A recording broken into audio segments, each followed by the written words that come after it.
اب ہم ابھی آئے ہیں ڈپٹی کمشنر گوادر سے، ہم نے ملاقات کی،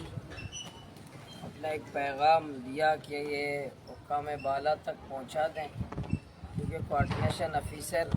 بسم اللہ الرحمن الرحیم اب ہم ابھی آئے ہیں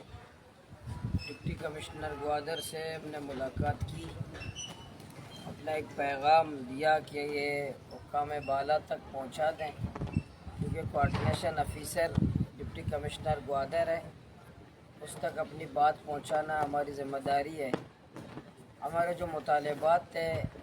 ڈالر مافیا کے خلاف کہ ساحل بلوچستان کو ڈالر تاراج کر رہے ہیں، اسی طرح پانی، بجلی، تعلیم، علاج، روزگار اور چیک پوسٹیں جہاں لوگوں کی تذلیل ہوتی ہے، اس جیسے ہمارے مطالبات تھے، اس کے لیے ہم نے جدوجہد کی، ہم پہ آپریشن ہوا۔